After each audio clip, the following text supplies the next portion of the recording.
एक बच्चे को मस्जिद में देखा और दिल किया कि मैं इसको कुछ पैसे दूं, लेकिन हया इतनी थी कि सबके सामने नहीं देनी। एक तो ये हया, दूसरी ये कि बच्चे की इज्जत नफ्स ना हर्ट हो जाए कि मैं इसके हाथ में पकड़ा रहा हूँ सबके सामने।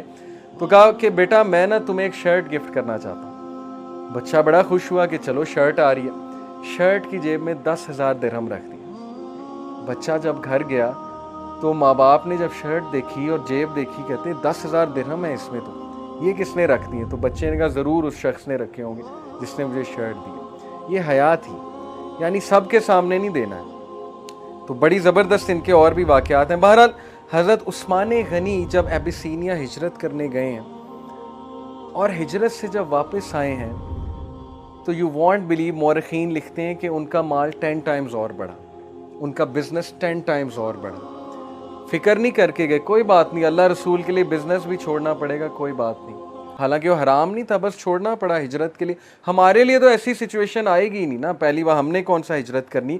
लेकिन वाकया सुनाने का मकसद ये कि उन्होंने अल्लाह रसूल के लिए एक चीज़ को छोड़ा और अल्लाह ने उससे बेहतर दिया। एबिसीनिया में किंग के साथ उनके कॉन्टैक्ट बने। नीयत ये नहीं थी कि किंग के साथ कॉन्टैक्ट बनाऊंगा जाके।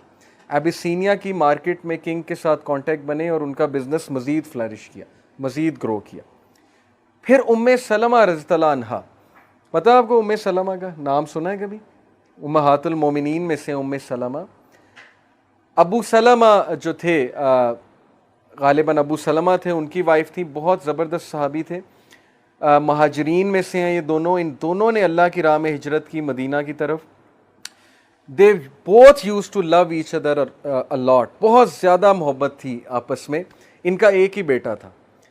जब कुरैश ने देखा ये दोनों हिजरत कर रहे हैं तो अबू सलमा को कहा कि तू तो निकल यहाँ से, तेरी हमें कोई परवाह नहीं है, लेकिन ये खातून हमारी है, ख़ानदान वाले आ गए, ये यहीं रहेगी।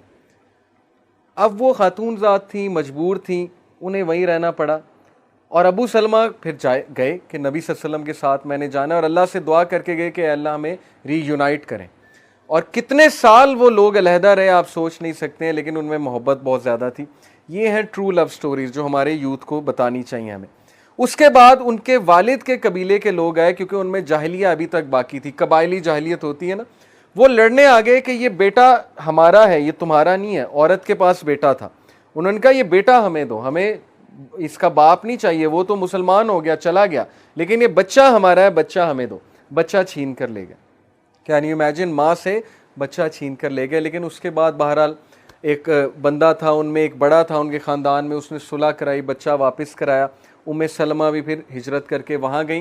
ग़ज़वा उहद में जो उनके शौहर थे उनकी वफ़ात हो जाती है, वो शहीद हो जाते हैं। और उम्मे सलमा रज़ियल्लाहु अन्हा शैटर होती हैं कि मेरे खावत जिनसे मुझे इतनी मोहब्बत थी वो फ़ौत हो गया, अब मुझे कौन सहारा देगा, मैं विडो हूँ। तो फिर उस मौके पे उन्होंने एक दुआ की थी, इन्ना लिल्लाहि व इन्ना इलैहि राजिऊन। और उसकी दुआ के आगे के अल्फाज हैं कि अल्लाह मुझ पर मुसीबत है, ये इस मुसीबत पे चलने की, इस मुसीबत में सब्र करने की तौफीक दे और मुझे इससे बेहतर दे। और देखिए रसूलुल्लाह उनके हस्बैंड बने, प्रॉफिट सल्लल्लाहु अलैहि वसल्लम।